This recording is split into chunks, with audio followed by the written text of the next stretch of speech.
So I was admitted to the neurology wing, and in the neurology wing, it was cool. Like I had my own room. I didn't have to share. Had a nice view of downtown and everything, and I got comfortable. So they proceeded to give me breakfast, of course, and then the nurse came in and she said that the doctor ordered that I get some rest. So, of course, I tried to fall asleep, but I couldn't sleep because you are so tired and fatigued, but you have so many restless nights with this disease. So I just laid there. Then my husband came to check on me around noontime. He was going to take the day off. I insisted that he go to work because I didn't know what this journey was going to bring. So while I was okay by myself, I wanted him to go to work just in case I would need him to take off in the future. So he bought me some clothes and things, and um, he helped me to get ready for a shower. So I took my shower.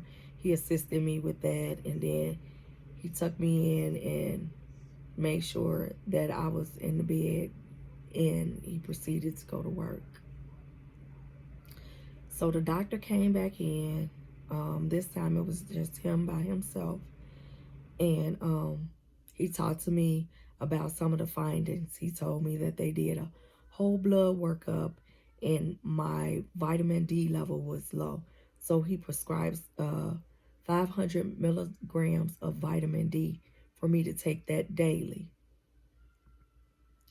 And so he was saying that he was trying to figure out what was the best treatment for me. So he left, and he told me that he before he left, he told me he's working very hard to figure it out. So he left. Of course, by then I had lunch. I had I was just there waiting. Another day passed. My nurse was great. Both of them, the night nurse as well as the daytime nurse. Um, a second day passed, and then my husband wanted to make sure that I called in to work properly. And I had already communicated with my manager. So she pretty much knew what was going on. I had told my staff I was taking a few days off, and I was okay with that. Um, so the following day, uh, another neurologist came in, and she was explaining to me that they had to do a lumbar puncture. So a lumbar puncture is when you sit up and you have and it's like you're hugging a pillow, and this pillow, you're hugging it so that your back can like be as straight as possible, so that they can stick a needle in your spine. And once they stick that needle in your spine, they're going to pull out fluid and test it to kind of see where you are with the multiple sclerosis.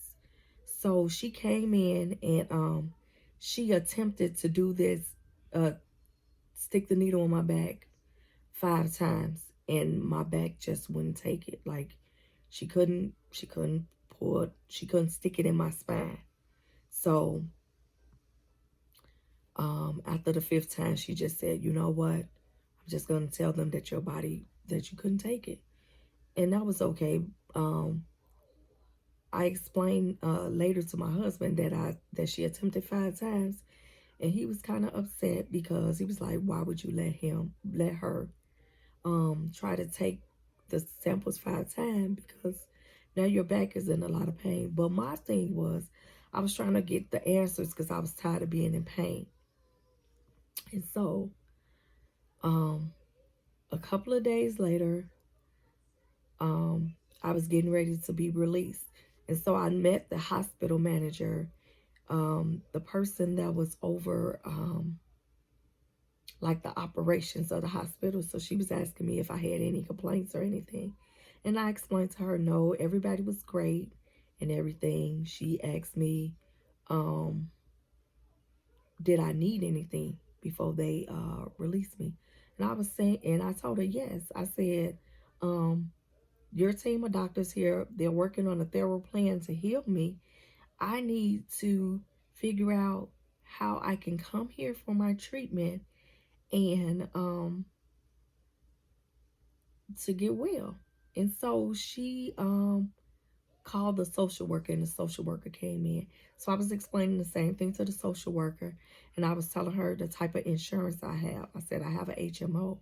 I said, but I came here because my neurologist and I'm not my neurologist, my primary care doctor and my therapist, they asked me to come to a facility that was a trauma center, because at a trauma center, they have every doctor working and on board 24 hours a day um, at the emergency room, so they can better assess anybody's diagnosis.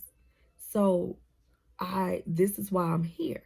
I said, but I have a HMO, and I need to know, are there any neurologists at your facility that takes HMO?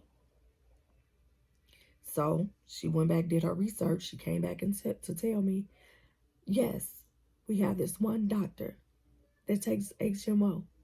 So during that time, when she came back with the paperwork, um, they weren't quite ready to release me. They were trying to get some signatures and things.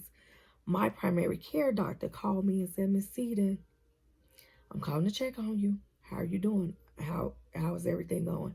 And then I explained to her everything that happened and everything that was going on. And then I explained to her that um, my appointment isn't until June 26th, 25th or 26th for my to see the neurologist. Is it any way possible that you can have me get a recommendation and get a referral for this doctor here? She asked me the doctor's name that would take my insurance. And she said, you know what, Miss Seaton? Yeah, we'll have it ready for you tomorrow. So after I got released, I went over to talk to my primary care doctor, and I received the referral to come to the neurologist at the hospital that figured out what was going on with me.